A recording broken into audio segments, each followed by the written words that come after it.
गोपेश गोपिका कांत राधा कांत नमस्ते तप्तकांचन गौरांगी राधे वृंदावनेश्वरी सुभानु सुते देवी प्रणमामि हरिप्रिय वृंदाये तुलसीदेव्यै प्रियायै केशवस्य च कृष्णभक्तिप्रदे देवी सत्यवते नमो नमः श्री कृष्ण चैतन्य प्रभु नित्यानंद श्री अद्वैत गदाधर शिवासादि गौर हरे कृष्ण कृष्ण हरे हरे हरे राम राम राम हरे हरे। अवस्थित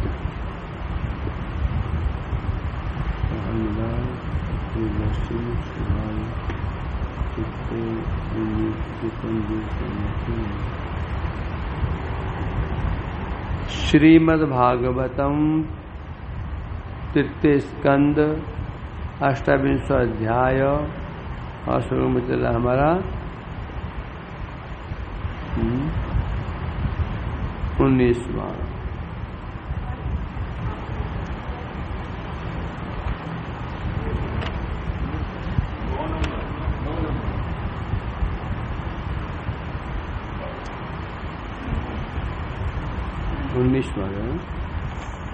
अध्याय कौन सा है?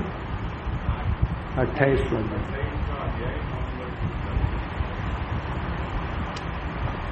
तो इसमें भगवान कपिल देव जी बता रहे हैं किस प्रकार से एक योगी साधना करता है।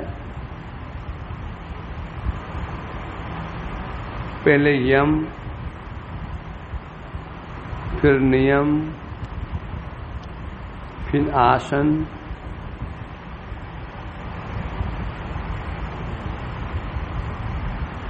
शुचौ देशे प्रतिष्ठाप्य विजितासन आसनम। पहले वो जितासन बन जाता है, आसन को आसन जीत लेता है। उसके बाद आसन पर विराजमान होकर के स्वस्तिक आसन में विराजमान होकर के ऋजु काय शरीर को सीधा रखते हुए फिर अभ्यास करता है। क्या बात करता है? प्राणस्य संयम, प्राणों को संयम करता है। प्राणों का जो प्राणवायु उसको संयमित करता है।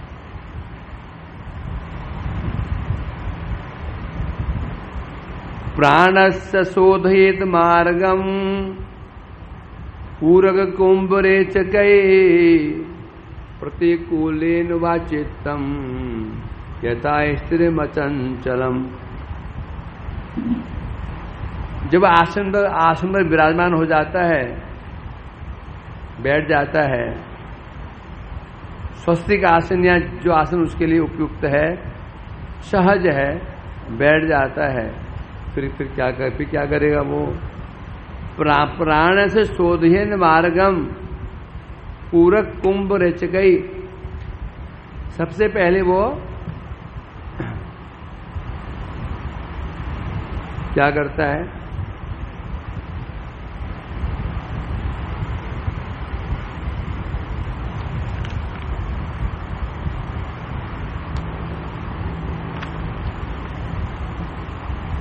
पूरक, कुंभक और रेचक।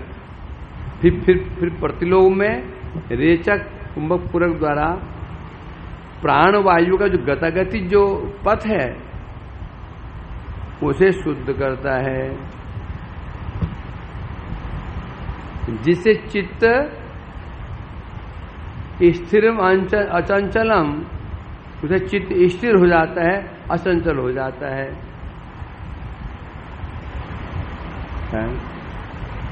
अब पूरक क्या है? बाएं नासा छिद्र से बाहरी वायु को अंदर खींचना, उसे कहते हैं पूरक। कुंभक, कुंभ कर लेना, उसको अंदर रोक लेना, धारण करना। फिर दाहिने नाक से उसको प्रत्याग करना। पहला पूरक, कुंभक, रेचक। फिर प्रतिलोम, फिर दाएं नाक से पूरक, कुंभक, बाएं से रेचक, फिर बाएं नाक से, ऐसे चलता रहेगा। इससे क्या शुद्ध होगा?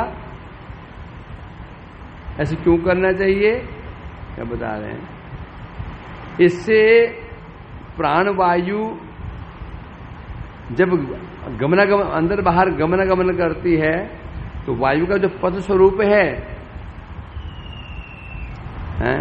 वो शुद्ध हो जाता है। क्या शुद्ध होता है? नाड़ियां है ना हमारी, ये शुद्ध हो जाते हैं वायु के प्रभाव से।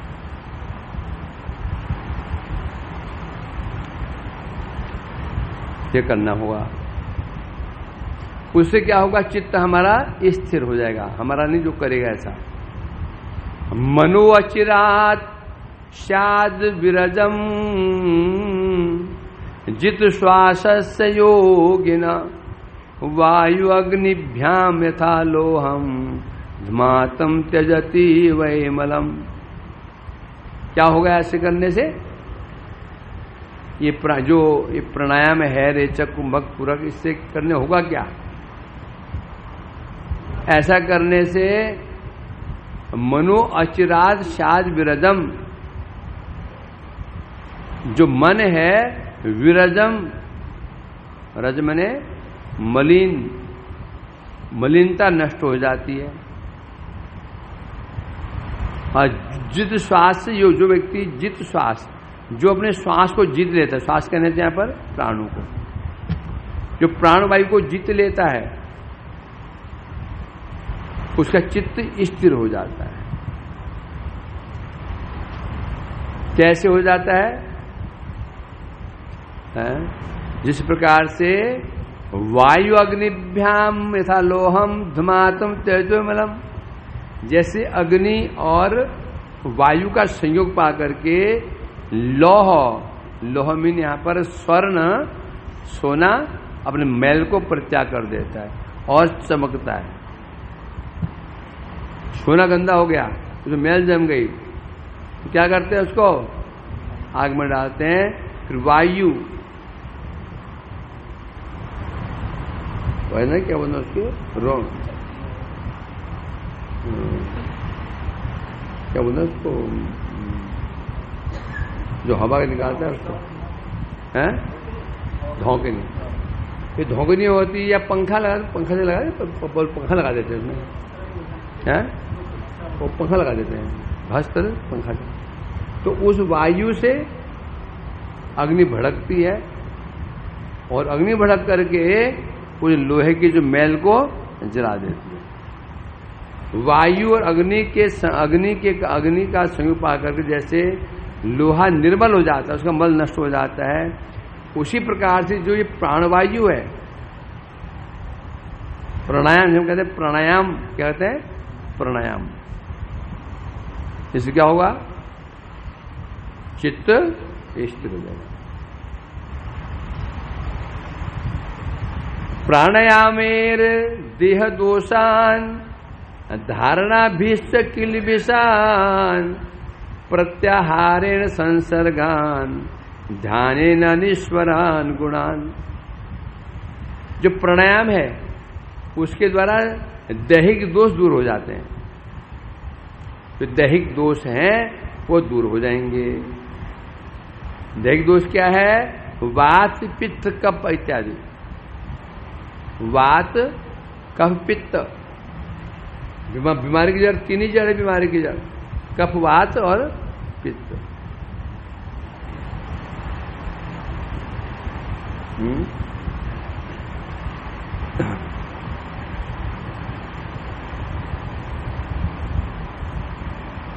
तो जब हम जो प्राणायाम करता है तो उसका शरीर कफ वात पित्त से मुक्त हो जाता है।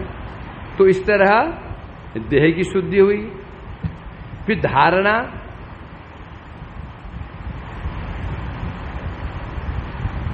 धारणा से क्या शुद्धि किसको होती है?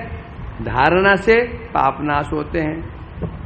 प्रत्याहारेण संसर्गान, और प्रत्याहार से विषय विषय विषय वस्तु का संग नष्ट हो जाता है। ध्यानेन ईश्वरान गुणान, फिर ध्यान करता है, ध्यान के द्वारा अनिश्वरान गुणा, जो अनिश्वर गुण है, जो जागतिक गुण है, न क्या है, राग द्वेष अभिनिवेश, ये नष्ट हो जाते हैं। क्या बताया? इस प्रकार जब इस प्राणायाम करता है, वो जो प्राणायाम है उसके द्वारा देह की शुद्धि होती है। वात, कफ और पित्त। भजन बाधा कहां पर? वात है ना, जब वायु बढ़ जाता है तो जहां जोड़ होता है वायु, वहां घुस जाता है। जो है कमजोर पड़ेगी, वायु सीधे वहीं पर जमा हो जाती है, अटैक कर देती है। मुझे कहते हैं बाई, मतलब बाई हो गया, बाई हो गया, गठिए बाई। जहां गांठ है वायु वहीं पहुंच जाती है। यदि वहां पर नाड़ियां मजबूत हैं तो वायु वहां टिक ही नहीं पाएगी।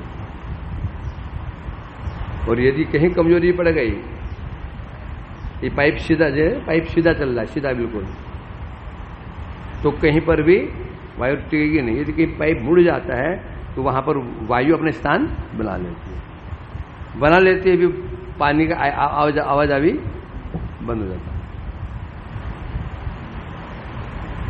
ये समस्या होती है। जो बात रोगी होते हैं, समस्या यही है उसकी, जहां पर जो अंग, जहां पर कोई कमजोरी रही, वायु सीधे वहीं पर ही अटैक कर, वायु जो अटैक कर देती है, जो रक्त का संचार बंद। कफ और पित्त हुई तो है। कब बढ़ गया, खांसना सब है। तो ये कह रहे हैं, इस प्रकार से प्राणायाम के द्वारा दैहिक दोष दूर होंगे, और धारणा के द्वारा किलबिश, हृदय में जिन्हें पाप, चित्त में जिन्हें पाप भरे हुए वो पाप नष्ट होंगे। जो पाप हृदय भरे हुए हैं वो पाप नष्ट होंगे। क्या पाप भरे हुए हैं? काम है, क्रोध है, लोभ है, मोह है, मद है, मात्सर्य है, विभिन्न कामनाएं, ईर्ष्या सब है, वो दूर हो जाएंगे। और प्रत्याहारेण, प्रत्याहार से क्या होता है? इंद्रियां विषयों से क्या हो जाती है? विरत हो जाते हैं, विरत हट जाते हैं। इंद्रियों को निरोध करने के लिए यहां पर प्रत्याहार की आवश्यकता। फिर आया ध्यान। ध्यान से क्या होता है? ध्यान के द्वारा अनिश्वर गुण, राग द्वेष इत्यादि जो होते हैं वो शांत हो जाते हैं। ये सब पद्धति कौन सी है? ये अष्टांग योग पद्धति है। पहले यम माने जो चीज प्रत्यज्य है, नियम जो ग्रहण करना है, फिर आसन, जित आसन जीतना है। आज जितना लगा हो गया, एक ही आसन पर 3-3, 4 घंटा, 10 घंटा बैठ सकता है बिना हिले डुले। तब करेगा प्राणायाम। प्राणायाम के द्वारा फिर प्रत्याहार, इंद्रियों को उनके भोगों से हटाना, फिर धारणा, फिर ध्यान, फिर समाधि, फिर ध्रुवानुस्मृति और फिर समाधि। अष्टांग योग कहते हैं इसको। यदा मनसु विरजम योगे सुसमाहितम काष्टांग भगवतो ध्याये स्वनासाग्रवलोकन। अब यहां जो बताया जा रहा है केवल यहां पर अष्टांग योग नहीं, इसमें भक्ति मिश्रण है, भक्ति मिश्र योग है ये। भक्ति का आश्रय ग्रहण नहीं करेगा तो योग के द्वारा उसको सिद्धियां तो मिल जाएंगी, मोक्ष नहीं मिलेगा। इस प्रकार से यदा मन सुविरजम, जब उसका मन विरज, रज मने मल, जब उसका मन परम निर्मल हो जाता है, किसके द्वारा? योग के द्वारा। चित्त निर्मल हो जाता है, स्थिर हो जाता है। काष्टांग भगवतो ध्यायेत, तब क्या करता है वो है? तब क्या करता है? स्वनासाग्र अवलोकन, नासिका के अग्रभाग को देखता है। दिख रहा है क्या?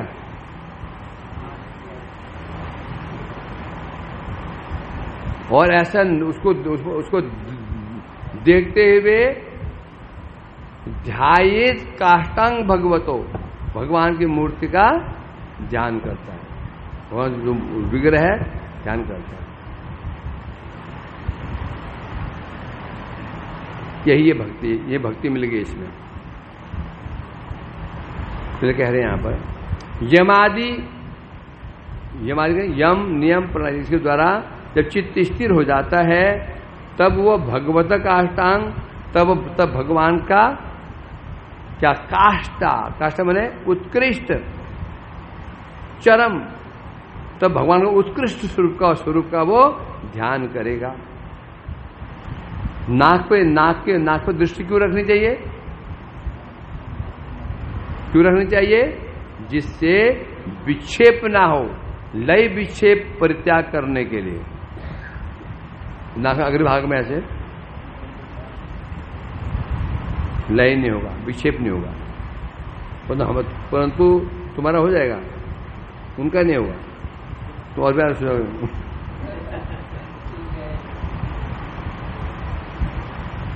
सोचो क्या, देखो नाक को, देखो तो नाक है छोटी सी, क्या दिखेगा? नाक बड़ी है तो दिख जाएगा। सोचो कितना कठोर साधना है। एक भक्ति साधना, यदि योग साधना कितना कठिन है, समझे कि नहीं? घूमते फिरते कर सकते हो? नाक टक्कर हो जाएगी, बस से नाक टकराएगी, बस से टक्कर आ जाएगी। और भक्ति साधना कितनी है? भक्ति साधना कितनी आसान है ना?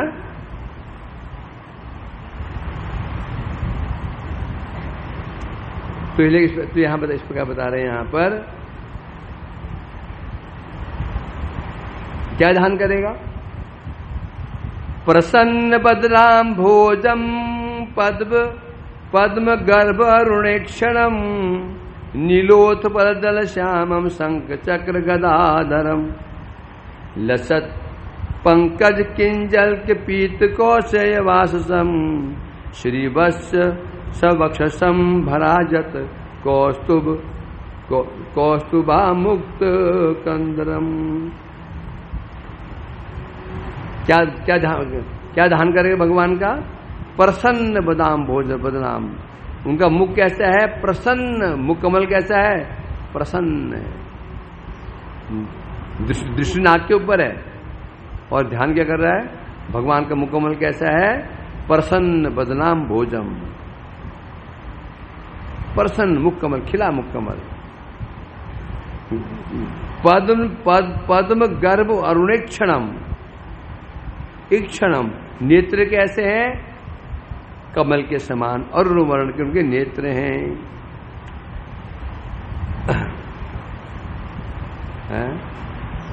पद्म गर्भोरुक्षणम, अर्थ नेत्र कैसे है? पद्म, पद्म कहने से पद्म गर्भ, गर्भ कहने से कमल, जो कमल का पंखुड़ी होती है, उस पंखुड़ी के लास्ट में एक कोने में क्या होता है? लालिमा होती है, मुझे अरुण वर्ण कहते हैं। तो कमल देखा कभी? देखा कभी कमल? उस कमल जो फूल होता है,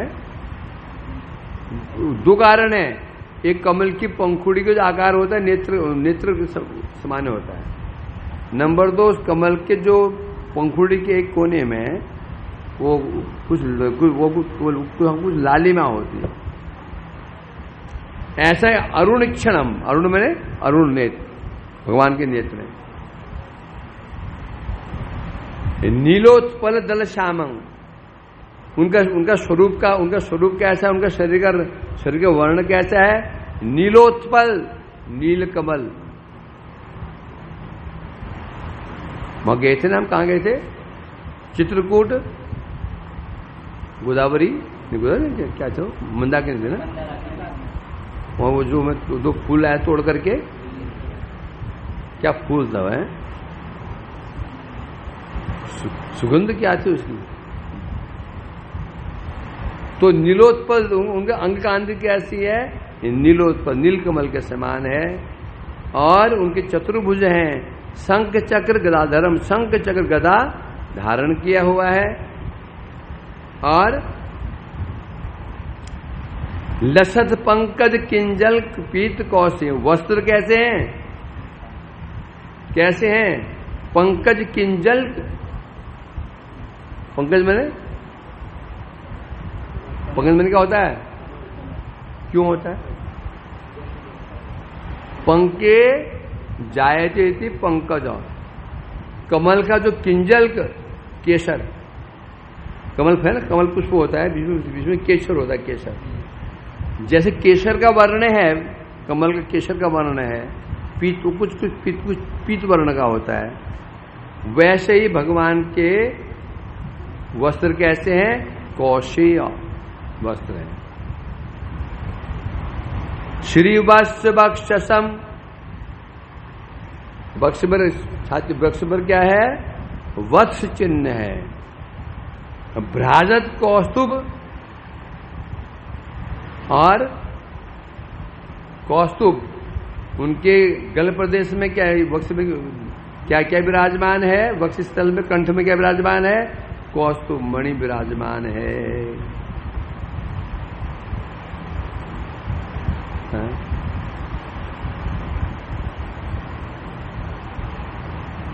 और क्या है?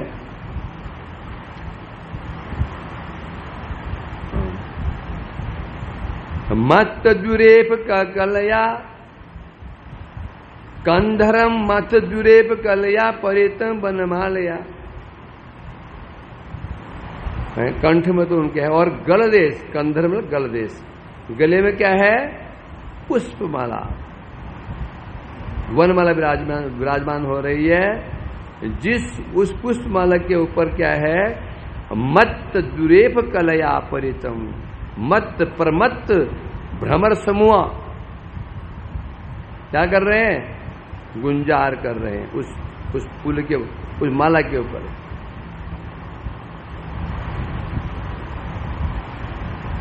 परार्ध हार वलय किरीटांगद नूपुरम, और क्या है? हार, गल प्रदेश में हार है, बहुमूल्य हार धारण कर रखा है। वलय, हाथों में वलय है, कंकण वलय, और शीर्ष प्रदेश में किरीटम मुकुट, और बाजू में अंगद, अंग धारण कर रखे हैं। और नूपुरम, और उनके चरण कमलों में नूपुर शोभित हैं। कांची गुणोल्लसत श्रोणिम हृदयांबोज विष्टरम, इस प्रकार से बता रहे हैं।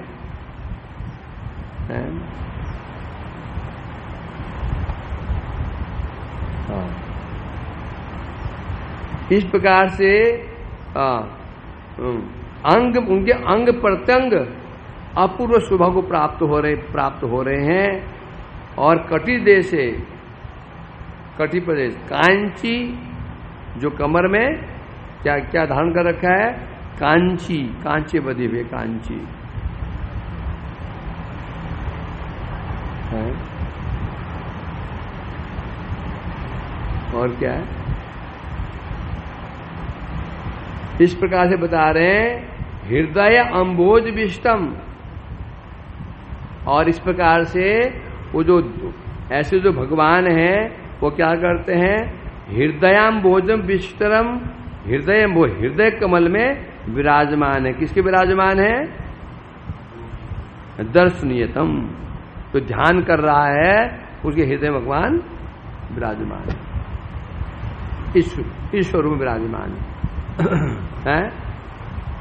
तहा न्याय सुंदर दर्शनीय वस्तु, दर्शनीयतम अर्थात उनके समान दर्शनीय वस्तु और कुछ भी नहीं है। कैसे बता रहे हैं, वे कैसे हैं, शांतम मनोनयन वर्धनम, परम शांत है, शांताकारम भुजग शयनम पद्मनाभ सुरेश्वर। कैसे परम शांत, शांत विग्रह है। और जो दर्शक, दर्शनीयतम, जो उनका दर्शन करने वाले हैं, उनके जो साधक हैं, मनो नयन वर्धनम, उनके मन और मन उनके नेत्रों का आनंद को बढ़ा रहे हैं। अपिव्य दर्शनम शश्वत सर्वलोकम असत्कृतम संतो वैदिक केशोरे भित्यानुग्रह कातरम। और इस प्रकार से अति सुंदर दर्शन,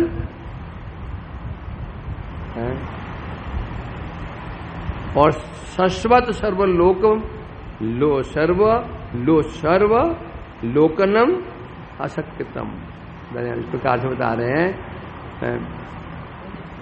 जो उनके भक्त हैं, जो उनके आश्रित हैं, उनके भक्त हैं, उनके प्रति लोलुप हैं।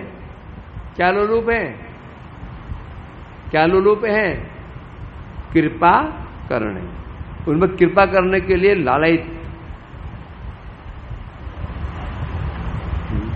और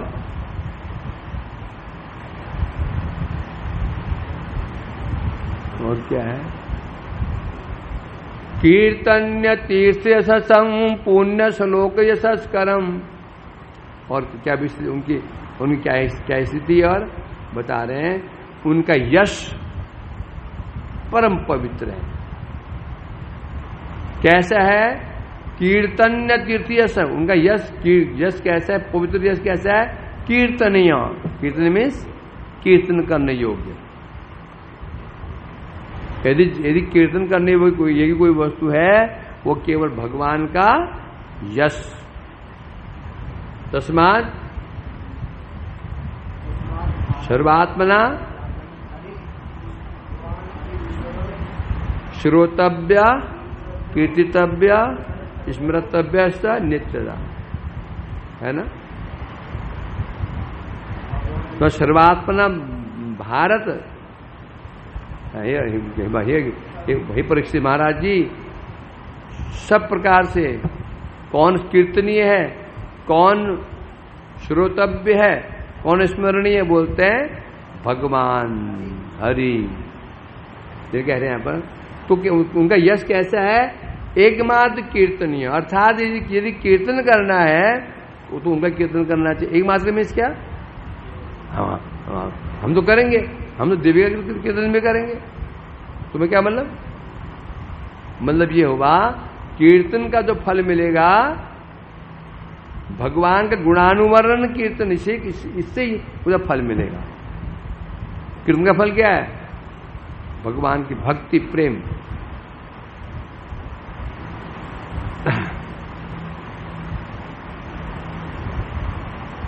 और वो कैसे है, वो पुण्य श्लोक यशस्करम, पुण्य श्लोक यशस्करम, जो पुण्य श्लोक हैं उनके यश को बढ़ाने वाले हैं। पुण्य श्लोक कौन है ये? बलि, प्रहलाद, जो भगवान के भक्त हैं, ऐसे जो भगवान हैं, भगवान को उनको उनके यश को बढ़ाने वाले हैं। बलि के यश को भगवान ने बढ़ाया। बलि में ऐसी कोई योग्यता नहीं थी कि उसको उसे यश जगह में फैलता। इसलिए बता रहे हैं यहां पर कैसे हैं, पुण्य श्लोक यशस्करम। पुण्य श्लोक में पुण्य श्लोक बलि प्रमुखा तेषा में यशस्करम। यदि ये भी पुण्य श्लोक किसका नाम है? भगवान का नाम है कि नहीं? कुछ लोग ऐसा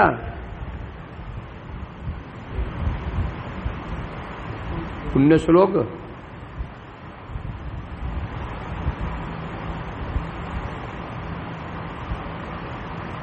श्लोक है ना, यत्र उत्तम श्लोक ले ले यार, पुण्य श्लोक।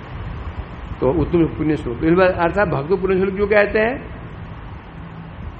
क्योंकि उत्तम श्लोकों में उनकी महिमा गान की रहती है। उनका श्लोक मैंने जैसे बता रहे हैं। तो बलि प्रमुख जो बलि आदि जो उत्तम पुण्य श्लोक हैं, उनके यश को बढ़ाने वाले हैं भगवान, बढ़ा रहे हैं। और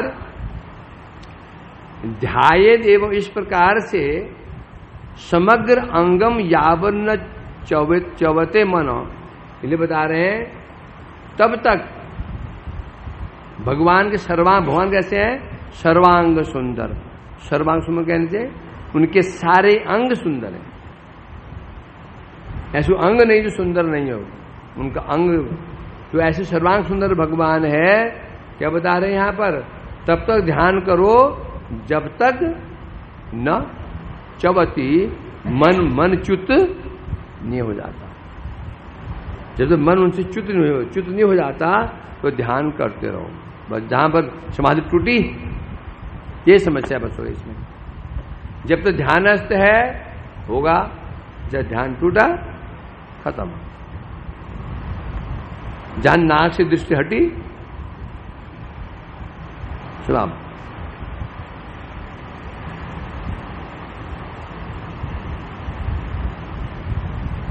टीका में कह रहे हैं नवदा भक्ति ते वो जहां तृतीय बोले महात्मा गण, नवदा भक्ति में जो तृतीय अंग है, श्रवणम कीर्तनम विष्णु स्मरणम, जो स्मरण है, महात्माओं ने कहा है सकल पुरुषार्थे सार हरि से ध्यान। क्या भगवान का जो ध्यान है, कौन? भगवान का समस्त पुरुषार्थों का जो सार कौन है? भगवान। जितने पुरुषार्थ होंगे सार भगवान। मैंने क्या हो गया? जितने पुरुषार्थों का सार भगवान। क्या समझे इससे? फल भगवान है। धर्म कहो, अर्थ कहो, काम कहो, मोक्ष कहो, सब किया, सब पालन किया, भगवान की प्राप्ति नहीं हुई तो क्या हो गया?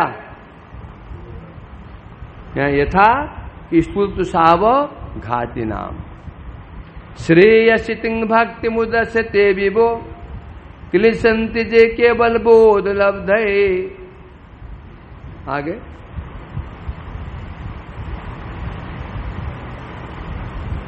बोल आ गया, याद है?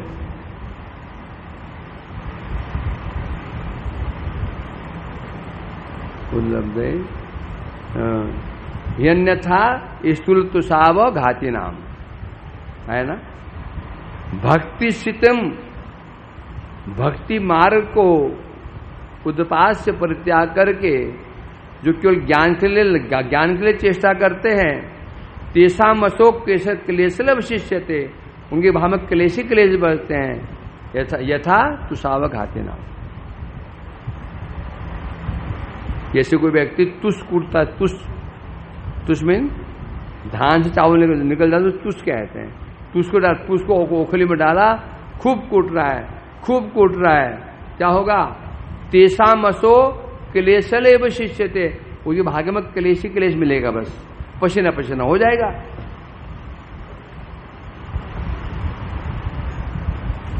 इसलिए सर्व पुरुषार्थ, भगवान सर्व पुरुषार्थ का शिरोमणि है। धर्म का पालन किया, अर्थ का पालन किया, काम का, मोक्ष का, परंतु यदि भगवत भक्ति नहीं हुई तो उसका सारा वो यथा तुषावघाती नाम, तो उसको कूटने के समान व्यर्थ हो जाएगा। हाँ, तो इसलिए कह रहे हैं यहां पर जो, हाँ, तो पुरुषार्थ का शिरोमणि जिस भगवान है उनका ध्यान है।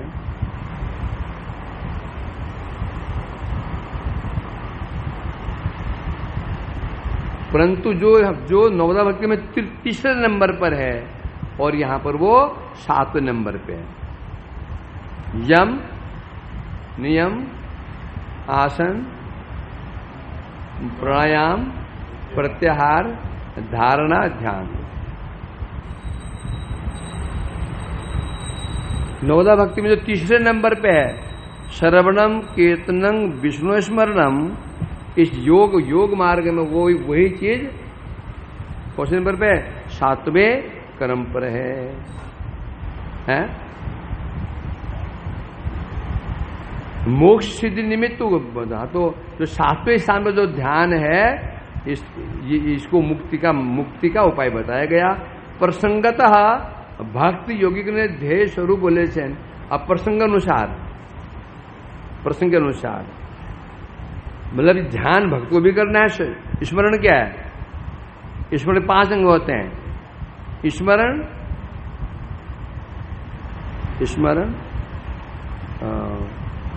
स्मरण, फिर धारणा, ध्यान, ध्रुवा स्मृति और समाधि। स्मरण 5 प्रकार होता है। एक सामान्य स्मरण होता है, एक फिर धारणा, फिर ध्यान, फिर ध्रुवा स्मृति, फिर समाधि। सामान्य स्मरण क्या है? सामान्य स्मरण है, कभी स्मरण यहां किया, हुआ कभी नहीं हुआ, कभी हुआ कभी नहीं हुआ। धारणा, वस्तु को धारण कर लेना, कैसी उस वस्तु कैसी है उस आकृति का धारण करना। स्मरण में धारणा नहीं है, कभी हुआ कभी नहीं, कभी हुआ कभी नहीं। धारणा में धारणा, वस्तु के ऊपर जो आकृति है गुण धारण करना। फिर ध्यान, धारणा में भी निरंतरता नहीं है, ध्यान में निरंतरता। फिर ध्रुवा स्मृति, निरंतर उसमें वस्तु से लिग जाना। समाधि में स्थित हो जाना। तो यहां बता रहे हैं भक्ति अंगों में जो तीसरे नंबर पर है जो स्मरण है, योग मार्ग में जो 7वें नंबर पर ध्यान है, दोनों कार्य एक ही है। दोनों कार्य एक ही है, दोनों का कार्य। इसलिए कहते हैं जो भक्त स्मरण करता है और योगी ध्यान करता है। अब किसके ध्यान करेंगे वो दोनों? तब बता रहे हैं ये स्वरूप। शंख, चक्र, गदा आदि यहां पर पद्म का नहीं कहा गया क्योंकि श्लोक में अक्षर बढ़ जाएंगे, इसलिए आदि कह दिया। शंख, चक्र, गदाधरम, तो इसे पद्म भी समझ लेना चाहिए। बोले पद्म कहाँ? लिखा ही नहीं इसमें। अरे समझ लो, लिखना क्या उसमें?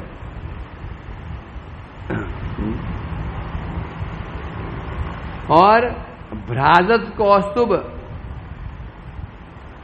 है, कौस्तुभ मणि, उनका गला जो है गिरिया प्रदेश है सुशोभित। किस सुशोभित है? कौस्तुभ मणि जरा सुशोभित है। और कौस्तुभ मणि किसमें गुथी हुई है? स्वर्ण सूत्र, सोने के धागे में, सोने के सूत्र में, सोने के जो जंजीर है, क्या बोलते हैं उसको, उसमें कौस्तुभ मणि गुथी हुई है। इसे उनका जो ग्रीवा प्रदेश है सुशोभित है। जिनके गल प्रदेश में, गलिस्थ में वनमाला सुशोभित है और उस माला के ऊपर द्युरेफ, मतलब भौरे, भंवरे गुंजार कर रहे हैं। तो बोले भगवान को कष्ट नहीं होता होगा, गले में हमारे भौरे का यहाँ भौम वगैरह तो कैसे लगेगा? एक आता हम भगा डर जाते हैं, डरते ना कभी एक छोटा वही मक्खी आ जाती है। और प्रार्थया अर्थात बहुमूल्य द्वारा कृता, उनका हार कैसा है? बहुमूल्य हार धारण कर रखा है, वलय आदि अलंकार अंगों में सुशोभित हैं, और कड्डी प्रदेश में क्या है? मेखला, कांची। कांची क्या होता है? एक जंजीर से होती है, उसको कमर में बांधते हैं। वास्तव में ये आभरण स्त्रियों का है, पुरुषों का नहीं है। भगवान ऐसे सब धारण करते हैं, अपना करते करते हैं, उनका भी करते हैं, है ना? पिछली बार नुपुर कौन में नुपुर, और नुपुर पहनते हैं, नुपुर पहनते, कांची स्त्री पहनते, स्त्री पहनते है ना? एक कोने में बांधते, कांची कहते हैं उसको। ये भगवान की विशेषता है। रसी के सब रस लेते हैं वो।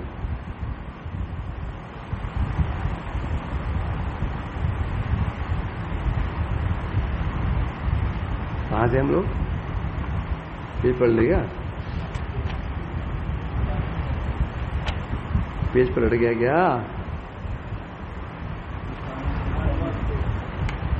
अच्छा, ये और भक्त गणेर, ऐसे जो भगवान है जिनका स्वरूप ऐसा है, भक्त के हृदय कमल में विराजमान रहते हैं। कैसे रहते हैं? उनके हृदय कमल को अपना आसन बना करके विराजमान रहते हैं। कैसे हैं?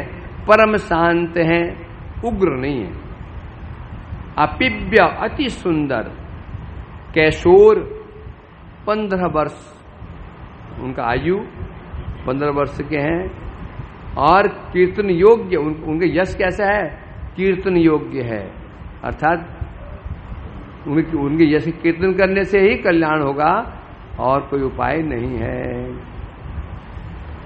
स्थितम प्रदंतम आसीनम शयानम व गुहाशयम प्रेक्षणीय हितम ध्याये शुद्ध भावेन चेतसा। इसको कल करेंगे। अभी कितना है खटर बटर? पूरा अध्याय ऐसा क्या है? पूरा अध्याय ऐसा है।